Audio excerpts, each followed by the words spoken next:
And it's 3 days to the 2025 JoyNews Impact Makers Awards this Saturday, June the 28th. And welcome to JoyNews Today. We're coming to you live from our studios here at Kogomemle, broadcasting to all 16 regions of Ghana on the JoyNews channel, also on DSTV channel 421, GoTV channel 125, around the world on myjoyonline.com, on Facebook, X Spaces, and on YouTube. My name is Sweetie Abochi. Coming up this hour, Office of Special Prosecutor makes progress in SML corruption probe with 4 fresh arrests. We have details of those arrests and more on the scandal. Also in this bulletin, another devastating building collapses in Cape Coast, claims life of one woman with her grandson sustaining serious injuries.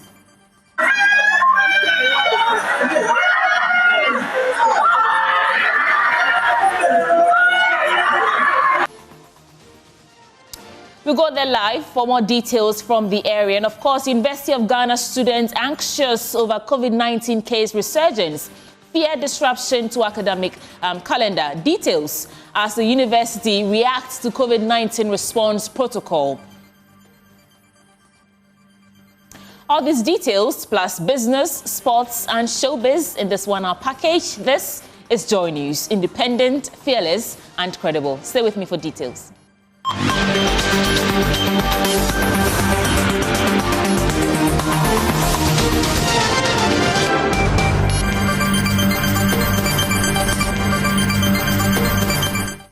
It's a pleasure to have you here. Now the news in detail.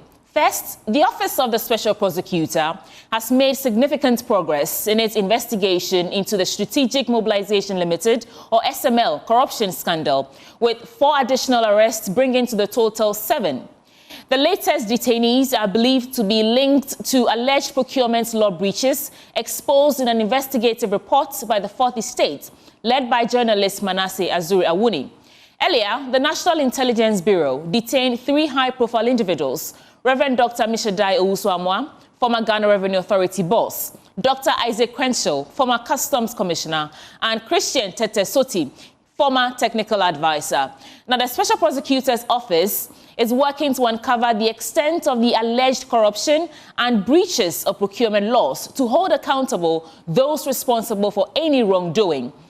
Our data analyst Caleb Ziblim will join us shortly with a breakdown of the company's contracts. But what you're seeing on your screen right now is details of the arrest, and we're breaking it down for you. But Isaac joins me in studio right now for details of this. And Caleb, thank you for joining us. What do we know about these fresh arrests, and exactly where does it put us on this corruption scandal?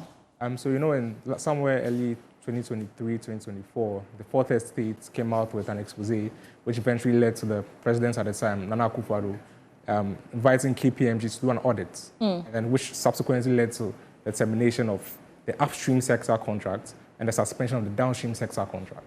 Now, according to KPMG, over $700 million had been paid to KPMG, to SML, and out of that, some 144 million cedis was paid to SML without proper approval from the PPA. And now, this is what OSP is looking into. So according to them, PPA did not approve some of the contract that was awarded to SML. And now that's the focus of the investigation, right? So these 3 people who have been picked up, exactly how are they connected? Because Reverend Midday Owusu is from the GRA. Exactly what is their connection to the case? Okay, so for SML to be awarded this contract, it has to go through the PPA and the GRA. GRA was the one handing over the contract, but because it's state-owned, it has to pass through PPA. And also, the contract was single-sourced. So with single-source contracts, you need approval from the PPA. Now, the allegations are that the PPA did not give this approval. So that's a problem there.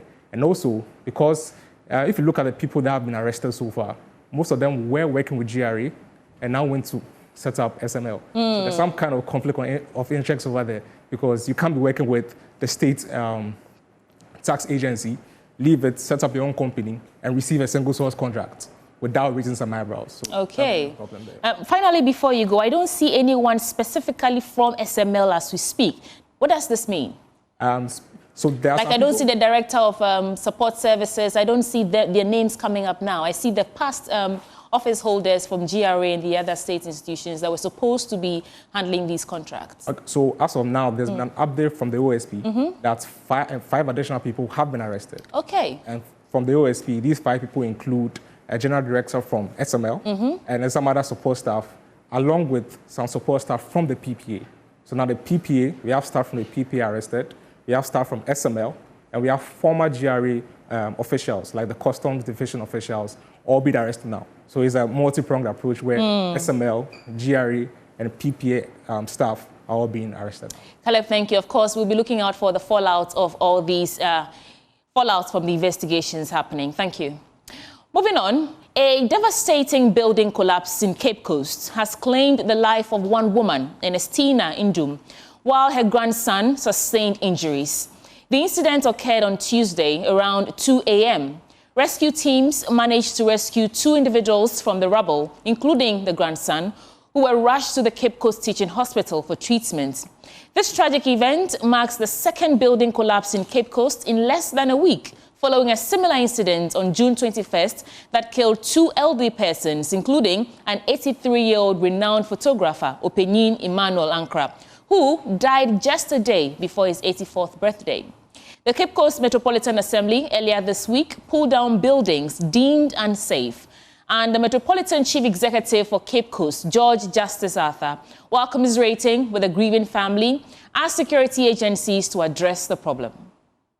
Well, maybe in the chunchun, we send there, you saw a tour, way, or say, and then a wooden ma no that assembly. You to your cohort near Koshema, also there. Nimpa ebien onamdom wo hwere won kwa nti assembly ni zisi na nyo de obokwa akohwe mbiambia ede na ahoro wo ho na wetum zo sede mpeyifo waka mo obu na webun nti yibuda yibubu ede ni bia wa cher. This morning, I have been at the scene. When I arrived at the scene, I had to call the relevant agencies, Urban Roads, that's the engineers, and NADMO.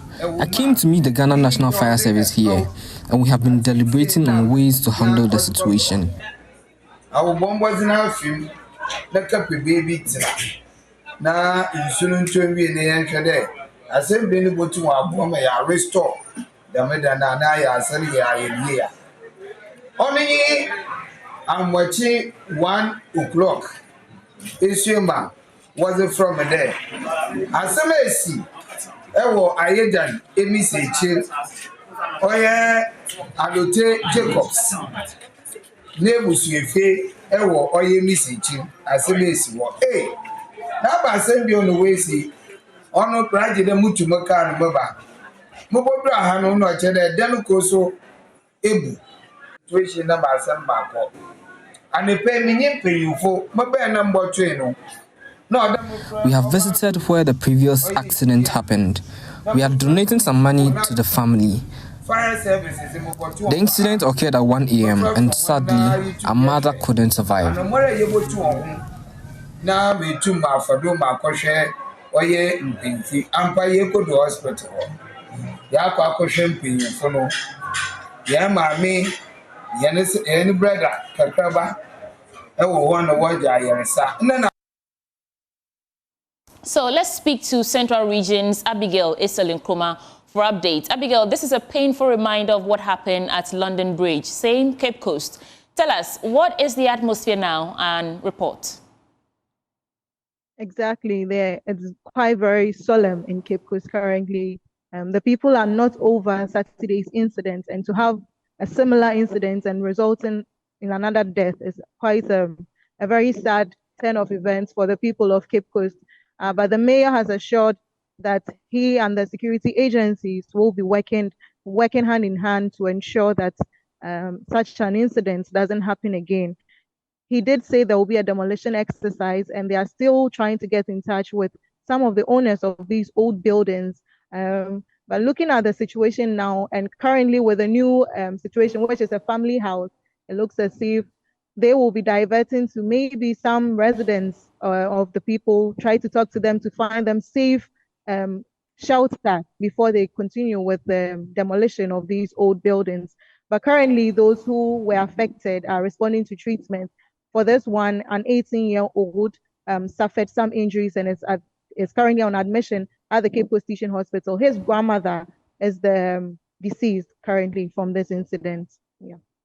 Well, Abigail, thank you for bringing us up to speed on that. And we also have Central Region's Director of the National Disaster Management Organization, Kwesi Dawood, with us. And we also have Engineer Abdullahi Mahama. He's a building engineer. But I want to start with Kwesi Dawood because he is from NADMO. And Kwesi, thanks for your time.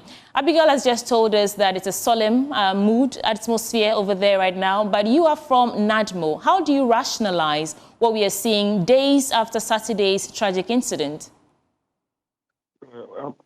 Good to be with you, sweetie, and your able listeners.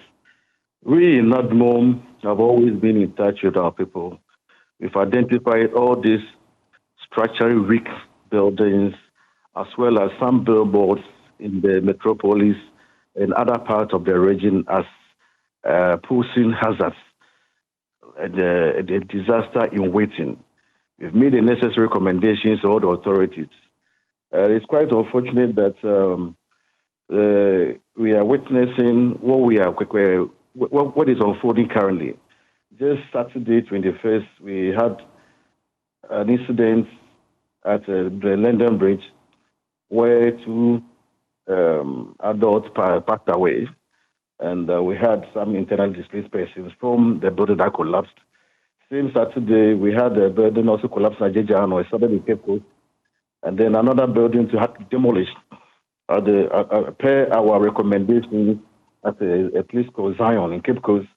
And another building also had to be demolished at Brofield, also a suburb in Cape Coast.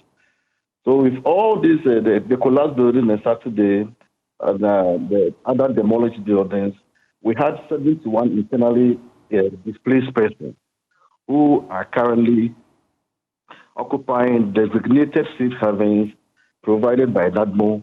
And ours are also purchased with family, friends, relatives, and church members.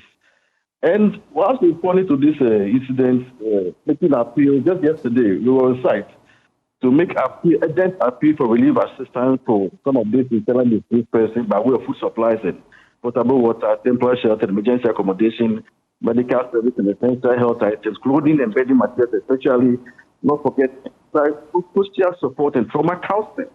Because what we have realized, some people have passed away directly as a result of the collapsed building.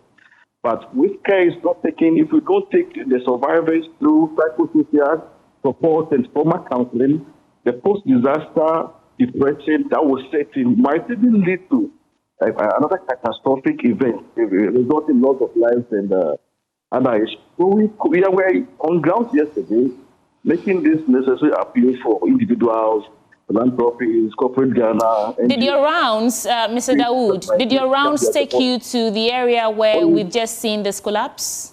I'll repeat the question. Yes. I believe you were still speaking when I was asking. You said you've been on ground, so did your rounds take you to where we've seen this current incident? Yes, yes. And what did you make of the structure? Yes, the building that collapsed is done at Emissary and Island area is part of the structural weak edifices that has been captured, that has been given to the city authority. And it is among other buildings that have been earmarked for demolition. Okay. But as the Cape Coast mayor rightly indicated, he also happens to be the chairman for the Metropolitan Disaster Management Committee.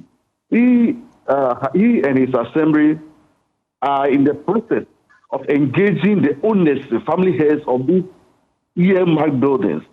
So it is quite unfortunate that such projects are not ended. Hold for me, please. Let me speak to Abdullahi Mahama. He's a building engineer. And Abdullahi, he just, Kwesi Dawood just told us that that building was earmarked to be demolished. When the demolition exercise started in Cape Coast, however reactive, we thought we were going to see the end of lives lost because of dilapidated structures. Help us make sense of what we're seeing right now. Well, I say good afternoon to your cherished listeners. I think there's a difficulty in just trying to go in and then start demolition of houses which are not government-owned. You know the challenges we have with accommodation or housing in the country. What I think, some of the buildings may be aesthetically unpleasant, but structurally will be sound. So even though we look at all the buildings which are very unpleasant to the eye, it's only proper that the engineers will now go in and run structural integrity of some of these houses before they are brought down. And I'm sure that when there are difficulties with some of the owners who may have deserted their homes, and then we have parties actually occupying these buildings, or family members who are occupying these buildings, they have to take through a court process before to ensure that we are based on safety grounds or for the individuals and other neighboring communities or the needs. Then the law will be effective to get these buildings demolished. Otherwise, I'm not cannot just go in and then pull these buildings down. On what we have to run the test, get the structural and integrity analysis done, and then based on that, you can pursue to the court and then demand for buildings to be pulled down. Otherwise, because I've seen a lot of them which are still within the coastal belt. Unfortunately, there are some within the eastern regions of Ghana. Most of them are actually within the coastal from. Abdullah, I have to cut you here. Unfortunately, I really can't hear you, but that's all that time will allow us for. Hopefully, going forward, we don't see these tragic incidents happen again in Cape Coast. Thank you both for your time. So that's that on the Cape Coast incident. Our sympathies and condolences to the families affected. Now, in other stories, students at the University of Ghana say they are anxious following news of a resurgence of COVID-19 cases on campus, with many worried the outbreak could lead to disruptions in the academic calendar, similar to the widespread school closures during the height of the pandemic. The concerns come after the university's Health Services Directorate yesterday issued a public alert confirming both suspected and confirmed COVID-19 cases within the university's immediate surroundings. In response, the Directorate has reactivated its COVID-19 response protocols and called on all members of the university community to strictly observe safety measures. Let's get the details from the university's Health Service Directorate, and they put out a statement that I'm bringing to you in a bit. It's actually on your screens, coming up on your screens right now. But before then, let's take a listen at this.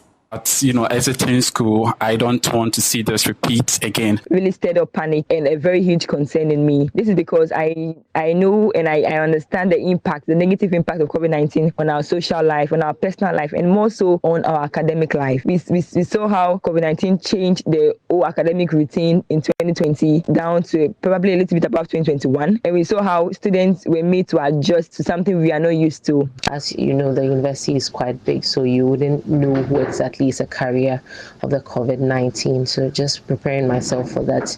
As of now, I can't engage in social distancing or whatsoever, but personal protection, yes. Now, let's see if I can get you the details of these, the statements. Yes, and that's that. It's on your screens right now. And it's saying that, of course, it's coming from the University of Ghana Health Service Directorate on the notice of COVID-19 resurgence. It's saying that they would like to inform the university community of a recent resurgence, like we had already reported. And these are the points to note. They are saying that they are reactivating the protocol. So wear face masks properly, especially in enclosed or crowded spaces. Wash your hands frequently with soap and running water, or use alcohol-based hand sanitizers. Maintain physical distancing, what we used to call social distancing, of at least 1 meter away where possible. Avoid large gatherings unless absolutely necessary. Ensure good ventilation in offices, lecture halls, and meeting rooms, and stay at home if you experience any flu-like symptoms and seek prompt medical attention. So this is what we have to take note of with the reactivation of the COVID-19 response protocol, and they're ensuring, or they're asking us all to work together to protect ourselves and our communities. Of course, there are some hotline numbers there that you can see on your screen. You can take a shot. So if you or anyone need it, you can reach out to the Directorate to assist. So let's talk energy now. Electricity tariffs have gone up by 2.45% across all customer categories, effective 1st July 2025. The Public Utilities Regulatory Commission says this is part of its quarterly review mechanism. The adjustment takes into account a projected average inflation rate of 20.67%, a cedi to US dollar exchange rate of 10.3 Ghana cedis, and other factors. So according to PULC, the upward review is necessary to sustain utility service providers and ensure a reliable electricity supply. Let's analyze this. And we have Ishmael Ejekumuhene. He's an energy analyst and executive director at Kite. Ishmael, thank you for your time. This would be the second time that we are seeing an increase in electricity tariffs. How do you reconcile this? Good afternoon and good afternoon to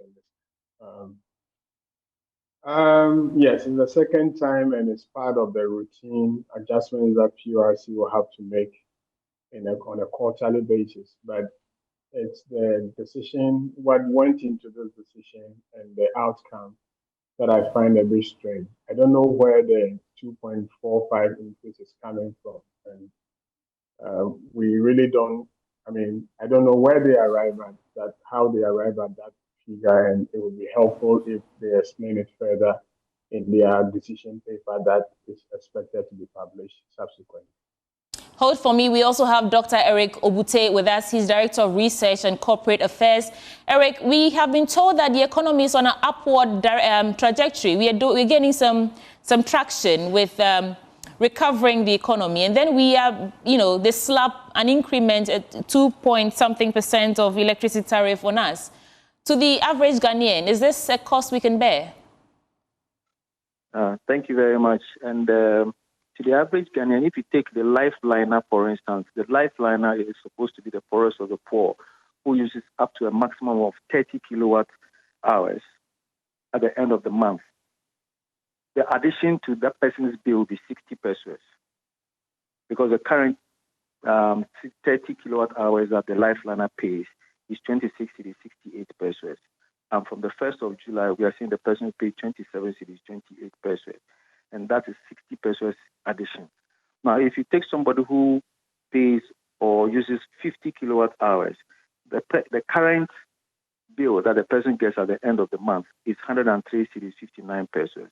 And from the 1st of July, it will be 105 cedis, 86 pesos. That is 2 cedis, 27 pesos, which has been added to the monthly bill of the person. Does this mean that without these increments that we are seeing, the electricity or the energy sector cannot thrive?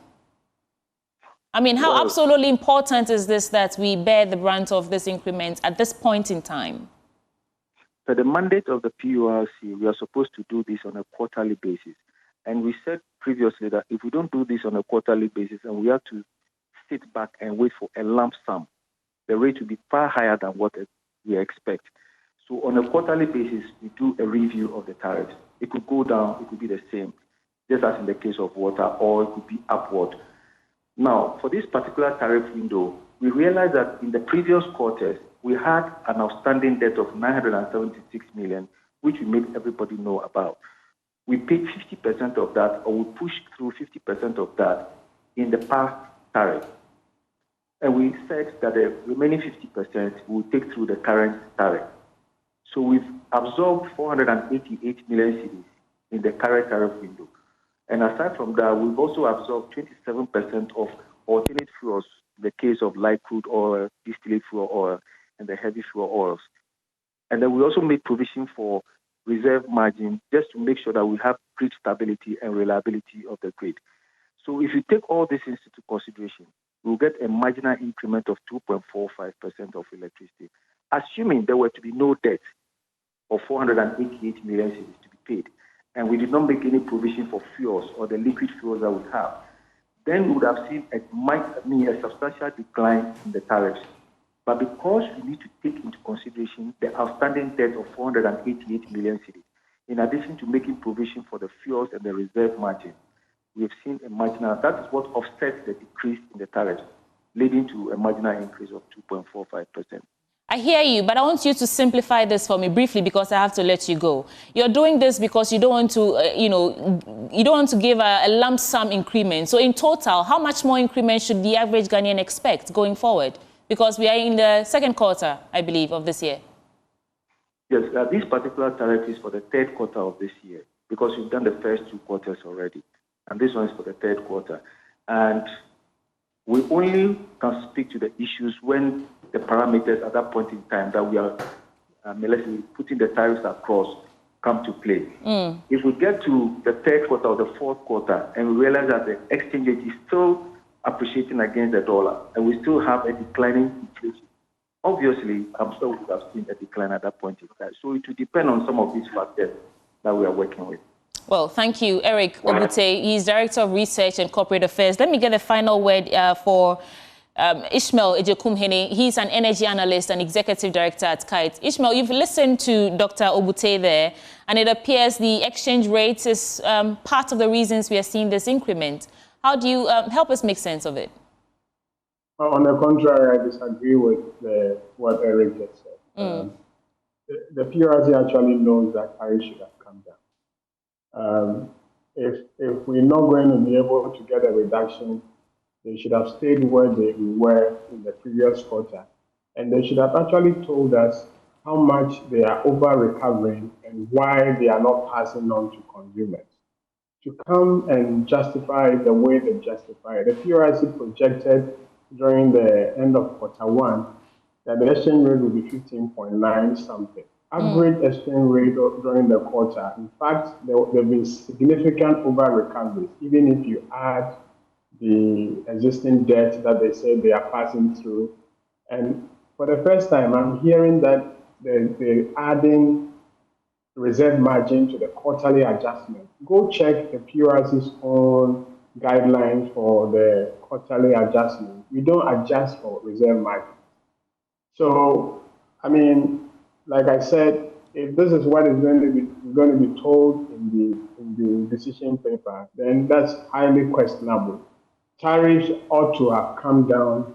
I haven't done the math yet, but it should have come down. It shouldn't have gone up. Right. If for any reason we are saying that we want to keep the over recovery to help the sector, they should be frank and tell Ghanaians that we made a lot of savings during the quarter, but tariffs should stay the same. Tariffs shouldn't have been increased this quarter. Ishmael, I have to let you go, but answer this for me. Since the PURC is the one justifying this, is there room for Ghanaians, stakeholders to seek some sort of redress to take this back, or this is final? Well, the PURC will have to give a decision paper that will explain, for example, how much did we save as far as the exchange rate gains are concerned.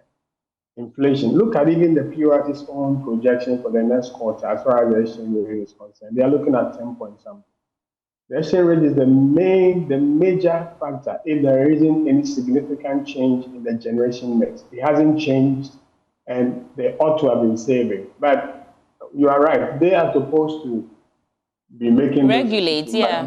What we expect from PURC is to tell us the truth. PURC shouldn't let Ghanaians lose faith in the tariff mechanism that we are using. When there's supposed to be a reduction, you have to allow it to reflect in the tariff. If you are not doing that, explain why you are not allowing consumers to pay less, but don't increase the tariff. All right. And find reasons to explain why tariffs should go up. This is not right. Thank you. This is not correct. Ishmael Ejekumhene is an energy analyst and executive director of Kite, helping us put in perspective everything happening with the increment of electricity tariffs so far. Now, applicants seeking services at the National Identification Authority in Kumasi met closed and empty offices as a strike by Public Service Workers Union at the authority continues. The workers are asking governments to honor payment of the operational support allowance. And Emmanuel Bright-Kweku joins me with details from Kumasi. Emmanuel, I understand the offices were closed. Report to us on how that came to be and the fallouts after. All right, so sweetie, when you come to Kumasi office of the National Identification Authority, some of the applicants who, as you rightly mentioned, who trooped to this facility were turned away by the workers over there. And so for the number of, or the few people that we met at the office, they had come to the office to seek various services, particularly with their Ghana cards. They had come here to stick them. Some of them were coming around to rectify their names on it. Some also were coming to take it from them because they had completed with everything. But unfortunately, they were turned away by the officers over there. In fact, when I went to the office, it was entirely empty. All the 3 offices we met, we went there to see, they were all locked and nobody was even around. Ideally, when you come to the Kumasi office, I must tell you that usually during the working days, there are lots of people who are masked up over there seeking services from the office. But today, when I went, in fact, everywhere was entirely empty. They come usually mark these applicants to sit underneath whilst they service them. Was entirely empty. You would meet nobody around. Met was even lying on the bench over there. Some of them tell me, one applicant I met with tell me he actually needs the card for the application that was made by the no academic fee policy that was introduced by the president. You know, it has been rolled out, and so he was using, he needed the card to apply for this, but fortunately he couldn't get it. But he's hoping that the government could do something about this situation so that he can, as soon as possible, and apply for this no academic fee policy introduced by the government. And so that's the current situation at the National Identification Authority office here in the Ashanti Meeting Suite. Kweku, thank you. Hopefully in a subsequent bulletin, we can get you to give us more details and as this is unfolding. So this is a particular story I'm excited to bring you. They're sold on nearly every street in Accra. Fresh, sweet, satisfying. But once the coconut water is gone and the flesh scooped out, what's left behind is becoming a growing environmental concern. But Akoshi Crafts is finding innovative ways to transform this waste into something beautiful and sustainable. Esther Nkrumah is on the beat for today's Climate Focus series. Good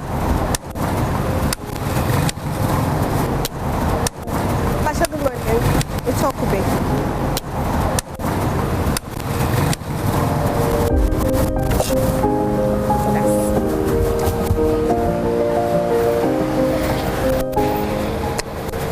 It's always refreshing having a cool coconut drink on a sunny day.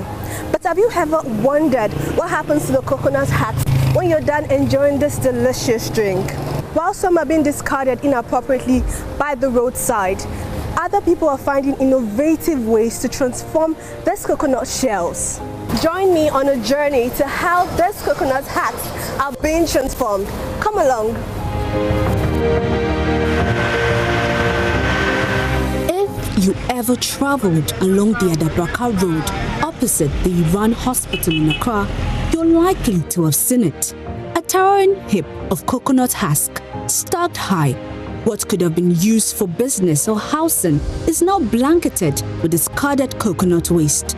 But behind this pile is Ayoko, who has spent years collecting this husk. She tells me what first inspired her to start this.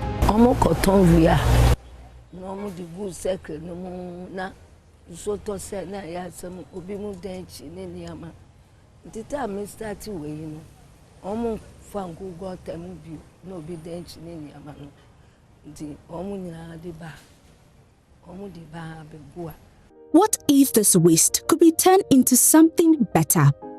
Ghanaians consume coconut every day, but the husk they toss onto the street, dump in drains or burnt in open spaces. Some local innovators are choosing a different path. Akoshi Craft is transforming discarded coconut shells into beautiful jewelry, bowls and souvenirs. Anne is an administrative assistant at Akoshi Craft. What really inspired Akoshi Crafts or Akoshi is the abundance of discarded coconut shells in Ghana. So we saw the need to transform these coconut shells, which many consider as waste, into something beautiful or useful or sustainable products. So we can talk of some of the products like the cups, the bowls, the containers, the keychains, jewelry, kitchenwares and the rest. We're trying to save the planet. So they are considering it as waste. And even if it is waste, it shouldn't be on the streets. You understand? So we will have to recycle them. But this is not just about coconut shells. It's about something much bigger. I mean, we want to eradicate the use of plastics we want to eradicate, we want to take it out from there. So we want to, by bringing or initiating the use of coconut shells, which is of great sustainability. I mean, it doesn't even spoil or anything, if I may say so. It doesn't really spoil. So it's durable. It's durable. So we want to eradicate the use of plastics, which is even harmful to the earth. So we want to take that out and then introduce more of the coconut shells. As Ghana moves to ban styrofoam plastics, described by President Mahama as one of the most pernicious polluters, small initiatives like Akoshi Craft is already showing the way forward. By turning coconut waste into everyday items, they are offering a cleaner, homegrown alternative to plastic. For JoyNews, Esther A.C. Nkrumah's report. I guess you see why I was excited to bring that to your attention. But in other stories, Christy Brown Academy has held its graduation ceremony celebrating 28 young fashion entrepreneurs. The Academy is reshaping Africa's fashion future through practical training, mentorship and funding support. Maxwell Aklobotu tells you more. Christy Brown Academy, in partnership with MasterCard Foundation, is shaping the future of African fashion by training and empowering 28 young creatives with top-tier skills. The graduation was more than just a ceremony. It showcased raw talent, innovation, and bold designs through stunning final collections. Director Aisha Ayinsu emphasized the Academy's goal of using fashion to highlight Africa's potential and tell a powerful, positive story about the continent. I'm a firm believer in the fact that a lot of businesses or entities like ours, even private institutions like ours who have succeeded in positioning Africa the right way globally have a responsibility to sort of groom even more like us, right? Just to create a viable ecosystem for the different industries we find ourselves in. Like I mentioned, mine is in fashion. And what we've mastered the art of creating a product and a brand that is globally, recognizable, globally accepted and like cherished. Pan-African capacity development and mass entrepreneurship lead at MasterCard Foundation, Nene Diallo, encouraged the youth to embrace such initiatives, assuring them that the foundation remains committed to providing support. Young people out there, and that was really one thing that was also important for us, is inclusion, right? But as much as we try, and we have all other partners, and we really call to have other partners really being focused on that inclusion, also having the young people really put themselves out there, because there are players out there who are really waiting to support them and want to support them, and just get that courage to actually go out there, show what they're capable of, and not be scared to actually ask for what they need in terms of support, especially the young women out there. The MasterCard Foundation went on to reward some of the students with $1,000 in seed funding. Barbara Clement is one of the beneficiaries, and she expressed her gratitude and shared how the Academy has impacted her journey. And I just want to thank CBA for everything they have impacted into me. The experience so far has been amazing. I came in as a designer who just wanted to create a brand, but I'm leaving as a designer who doesn't just want to create a brand, but create impact in young designers who are coming. And I can't wait to share my experience with the world. Thank you so much. That takes us to a quick break, and Winston Taki will come back with business news.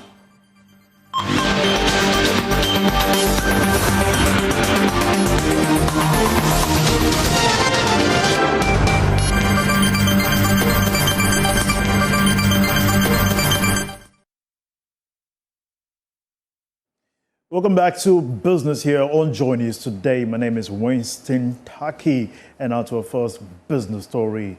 Chairman of the Chamber of Oil Marketing Companies, Gilbert Kumi, has raised concerns over Ghana's limited fuel storage capacity, warning that the country lacks the infrastructure to accommodate strategic fuel reserves for 6 months. Speaking on the Joy Business Economic Forum, Dr. Kumi revealed that Ghana currently has the capacity to cover only about 2 months of fuel import.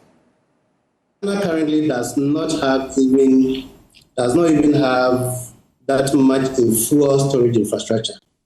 So we don't even have the infrastructure to hold that kind of volumes. The total storage infrastructure in Ghana, assuming you add storage tanks and thermal oil refinery, is just about 1 million cubic meters, which is approximately 1 billion liters of storage capacity. And that is just about 2 months of our needs. Both own storage capacity is just about 400,000 cubic meters, which is about 4 million liters out of this national storage that we have. To increase our strategic reserve to 6 months will likely be a long-term goal, assuming that is something we even want to consider now. Meanwhile, economics professor Godfred Bobkin has called for a renewed commitment to long-term economic planning in Ghana, emphasizing the critical need to leverage national data to inform policy decisions that foster equitable development across all regions of the country.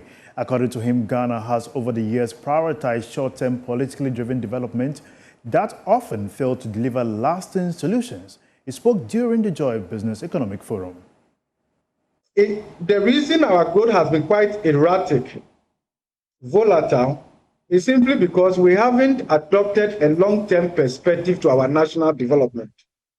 So the short-term nature, where we want the dividends as quickly as possible, really does not allow us to build the kind of economic fundamentals that will allow us to withstand shocks. So we should have a long-term view to our growth pattern. Even though you can look at the national average, and this is also something worth considering, there is regional district level differences in our country, which again doesn't help us in managing negative shocks. I'll give you an example. Please go ahead. When you quoted inflation for December 2022, and you said food inflation was 59.6% or so. If you look at that same data and you see the regional differences, okay, in terms of food inflation, in fact, whilst Greater Accra probably we're looking at maybe, or at national average 59, some regions in Ghana were experiencing food inflation in excess of 70% year on year, and the rest of them. So even within Ghana, the shocks, the regions do not react in the same way. There are differences across districts, regions, and the rest of them. So it's not just withstanding in terms of external shocks and the rest of them. We should also be looking at that kind of regional balance, and so that the shocks do not disproportionately. How do we do that? Professor Bobkin, now that you make that point, I'm interested in that. Before you continue, let's just address this before you continue. So how do we do that? Because certainly we know that some regions are affected more than the others. So how do we deal with this discrepancy? Yeah, so it's about policy. If it's so, and I want to start from here. We don't use the granular data, the micro data, to inform national policy formulation and implementation. And that is why some regions are more exposed compared to others. If you look at inequality, poverty dynamics, and all of that, you will see these differences manifesting hugely. If you look at what Ghana Statistical Service has done in the last couple of years, I would say maybe in the last 12 years, 15 years, there is sufficient data, granular data at the regional district level that should guide our policy formulation and implementation. For more insight from the Joy Business Economic Forum, visit myjoyonline.com/business. My name is Winston Taki. Up next is sports.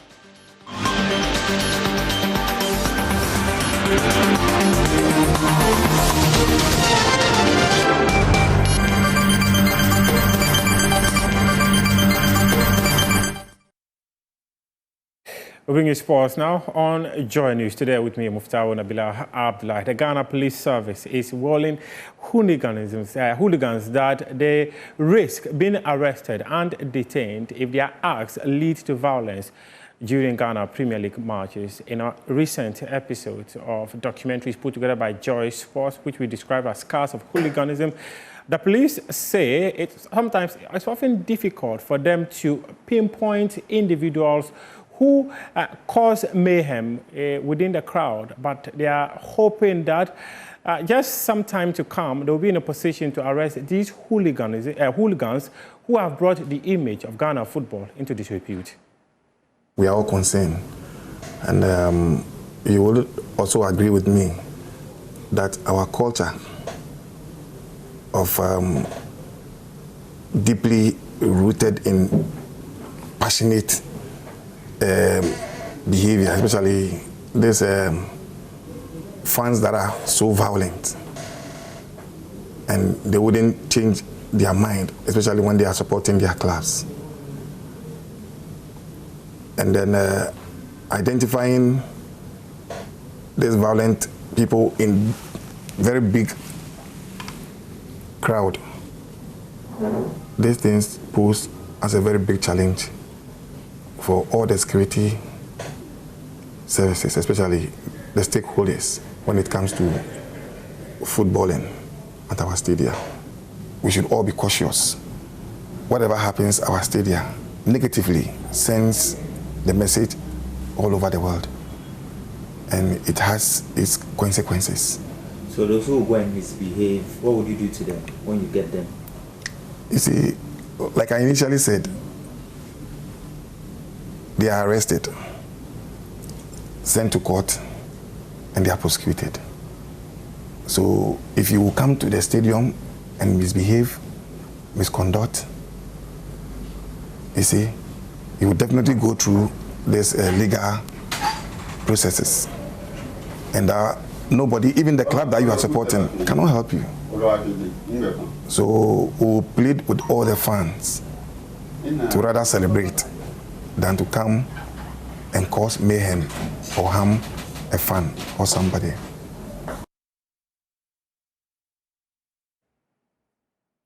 We've got more sports stories on myjoyonline.com. Up next is Showbiz.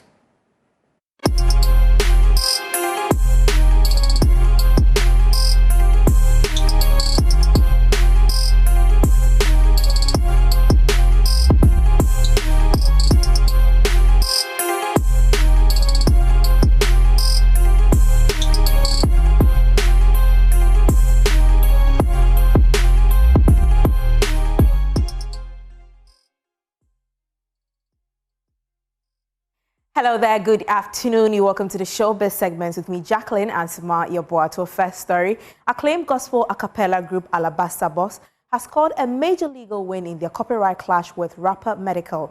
After months of Dutch calls and digital silence, the Accra High Court has finally handed the group the mic and the green light to reach Medical in well less than traditional ways. The gospel group first hit the legal high notes in April, claiming Medical's Welcome to Africa sampled the iconic song Akwaba's melody, message, and all. But this wasn't just a remix gone wrong. Alabaster Box says the use of their intro on a track they describe as laced with profanity and vulgarity damaged their brand and spiritual image.